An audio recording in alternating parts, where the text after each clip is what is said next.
आज हम टॉपिक कर रहे हैं क्यूब एंड डाइस।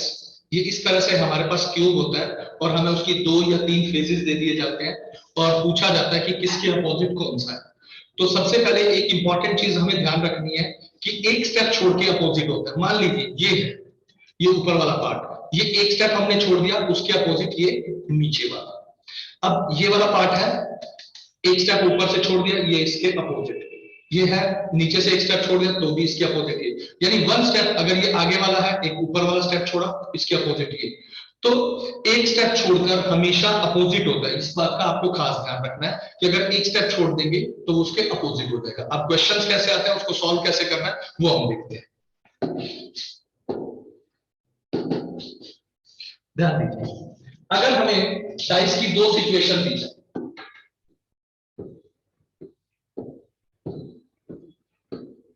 1 2 3,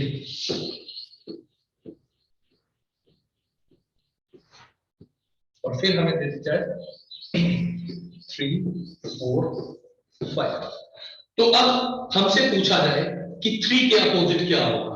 तो एक पहली चीज जो आपको ध्यान रखनी है कि अगर कोई एक नंबर कॉमन है, इसमें कॉमन क्या है, इन दोनों में 3 है। अगर कोई एक नंबर कॉमन है तो मिसिंग नंबर कॉमन के अपोजिट होगा। तो मिसिंग नंबर कॉमन के अपोजिट होगा। कैसे?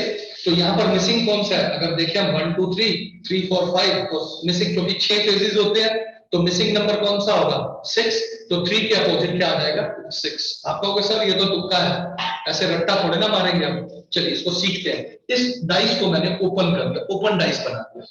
6 होते हैं फेजेस, 2 3 4।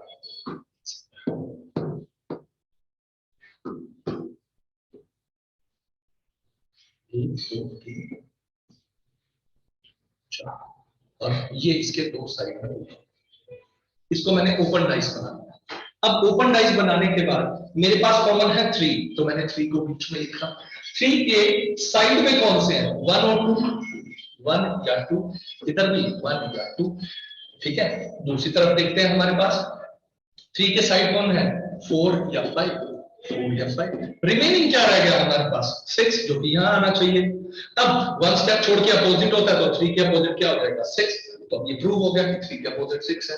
तो पहला रूल हमारा क्या निकल के आया कि अगर कोई एक नंबर कॉमन है, अगर कोई एक नंबर कॉमन है, जैसा कि यहाँ 3 था, तो मिसिंग नंबर कॉमन के अपोजिट होगा। पहला रूल क्लियर सभी को, अगर कोई एक नंबर कॉमन है तो मिसिंग नंबर कॉमन के अपोजिट होगा। अब आगे चलते हैं। अगर अब ये ना पूछे हमसे और कुछ और पूछ ले कि 1 के अपोजिट क्या है, 2 के अपोजिट क्या है, 4 के अपोजिट क्या है, 5 के अपोजिट क्या है, तो उस केस में हमने क्या करना है, अगर कोई एक चीज कॉमन है और हमें अनकॉमन के अपोजिट पूछा है, तो हमने कॉमन नंबर से हमें क्या है, क्लॉकवाइज लेके चलना है। 3 1 2 3 1 2। कॉमन नंबर से, कॉमन क्या 3 है, 3 से क्लॉकवाइज 3 1 2, और इधर भी 3 4 5 क्लॉकवाइज लेके चल पड़े हम। तो अब 3 के अपोजिट हम 6 अभी पीछे निकाल ही चुके हैं, तो 3 के अपोजिट क्या आ जाएगा, 6। 1 के अपोजिट 4 और 2 के अपोजिट 5। तो इस बात का ध्यान रखना है, अगर कोई एक चीज कॉमन है और हमें अनकॉमन के अपोजिट पूछा है, तो कॉमन नंबर से हम क्या लेके चलेंगे, क्लॉकवाइज लेके चलेंगे। 3 दोबारा देख लेते हैं, थोड़ा सा अलग कलर से देख लेते हैं ताकि याद रहे। 3 से 1, 1 से 2, इधर 3 से 4 और 4 से 5, 3 1 2 और 3 4 5। क्योंकि हम निकाल चुके हैं 3 के अपोजिट 6, तो 6 4 5, 1 के अपोजिट 4, 2 के अपोजिट 5। अब ये दूसरा रूल हो गया। तो पहला रूल क्या कहता था हमें कि अगर कोई एक चीज कॉमन है तो मिसिंग नंबर कॉमन के अपोजिट होगा। दूसरा रूल क्या कहता है, अगर कोई एक चीज कॉमन है और हमें अनकॉमन के अपोजिट पूछा गया है, तो कॉमन नंबर से हम क्लॉकवाइज लेके चलेंगे, जैसा कि यहां लेके चले। अब आते हैं तीसरे रूल पर। तीसरा रूल हमें क्या कहता है, तीसरा रूल कहता है हमें, अगर कोई 2 चीजें कॉमन है हमारे पास, अगर कोई 2 चीजें कॉमन है हमारे पास, 1 3 1 3 2 और 5 है। अगर कोई 2 चीज कॉमन है तो अनकॉमन नंबर अनकॉमन के अपोजिट होगा। या 1 और 3 कॉमन है, 1 और 3 कॉमन है, इधर 2 के अपोजिट 5, तो 2 के अपोजिट क्या आ जाएगा बेटा 5। तो ये 3 रूल हो गए हमारे पास। पहला रूल था कि अगर कोई एक मिसिंग नंबर है, एक कॉमन नंबर है तो मिसिंग नंबर कॉमन के अपोजिट होगा।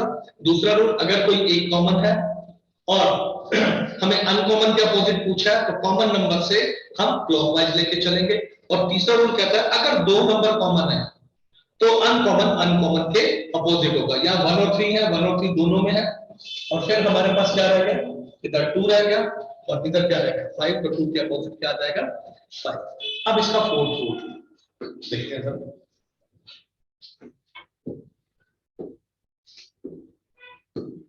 फोर्थ रूल हमें कहता है कि अगर कोई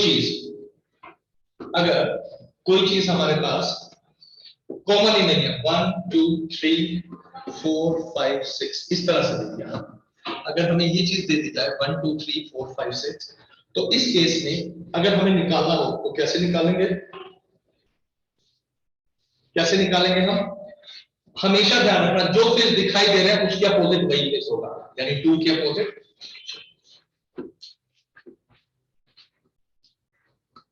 2 के अपोजिट होगा 5, 3 के अपोजिट होगा 6 और 1 के अपोजिट होगा 4। तो ये 4 ही रूल है जो हमें एग्जाम के अंदर इस तरह से क्वेश्चंस आते हैं और पूछे जाते हैं। इससे रिलेटेड अब हम क्वेश्चंस करते हैं, देखते हैं सर।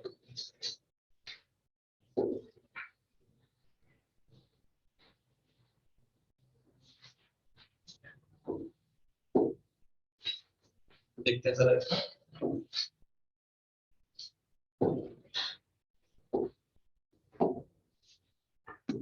चलिए ये फर्स्ट क्वेश्चन है आपके सामने, सबको नजर आ रहा होगा, ठीक है।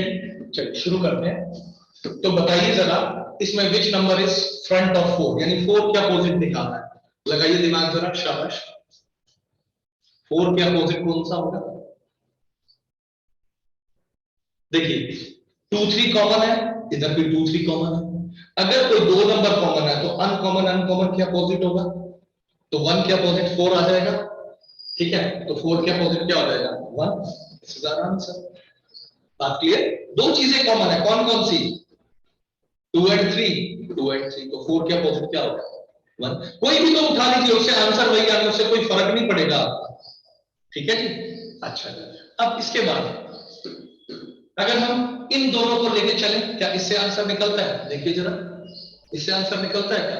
कॉमन क्या है इसमें? सिर्फ 3 है, ठीक है। तो हमारे पास आ गया 3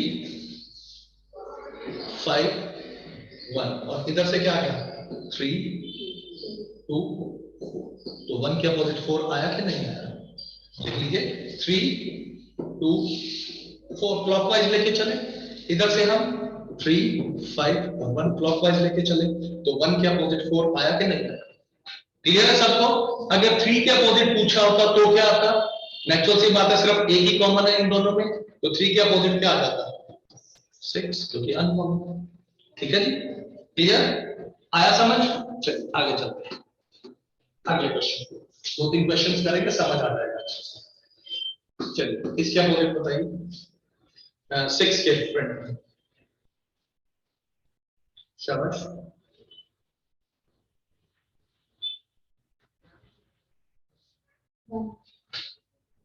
देखिए चलो पहले 2 को लेके चले, इन 2 को लेके चलते हैं, ठीक है। कॉमन क्या है इसमें? 4 कॉमन है, तो 4 से हम क्लॉकवाइज लेके चले, ऐसा ही होगा ना, 4 5 1 4 5 1, और इधर से 4 3 6, तो किसके अपोजिट निकालना है? 6 के अपोजिट क्या आ रहा है 1। अगर हम लास्ट वाले 2 से निकालते हैं, फिर इन 2 से निकाल के बताओ जी। 6 कॉमन है, अनकॉमन क्या रह गया जो मिसिंग है 1, ठीक है जी। 6 कॉमन है हमारे पास, ठीक है। तो जब एक चीज कॉमन हो तो अनकॉमन जो मिसिंग नंबर है वो कॉमन के अपोजिट होता है, तो मिसिंग क्या है? 1 मिसिंग है, बस। आगे चलते हैं, पीछे रह गए क्वेश्चंस कुछ उसके देख लेते हैं स्टार्टिंग से। हाँ चलिए, अपोजिट ऑफ 3, शाबाश। 3 के अपोजिट निकालिए, देखिए कॉमन क्या है इसमें, 2 5 है ना, 2 और 5 कॉमन, 2 और 5 कॉमन, तो 3 के अपोजिट क्या आ जाएगा 4, सीधी सी बात है। अगला चलते हैं, अपोजिट ऑफ 2, शाबाश बताइए, 3 5 कॉमन, 3 5 कॉमन, 2 के अपोजिट 1, इज इट? थोड़ी तेजी से आप बोलने लग जाएंगे आपसे। Which number is opposite of 2? शाबाश। कॉमन क्या है इसके अंदर? ओनली 5, 5 कॉमन है, 5 से हम लेके चलेंगे 5 2 3 क्लॉकवाइज, और इधर 5 6 4, ठीक है। किसके अपोजिट पूछा? 2 के opposite 6, this is our answer.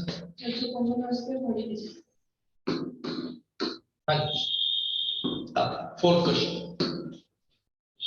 6 के अपोजिट क्या है बताइए बड़ा, 6 कॉमन क्या है यहाँ पे बताइए भाई, कौन सा कॉमन है?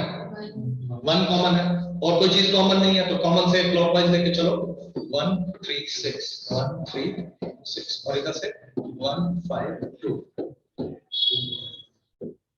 6 के अपोजिट, जैसे कंसेप्ट क्लियर हो गए तो इसकी एक आपको असाइनमेंट मिल जाएगी, वो आप कर लीजिएगा।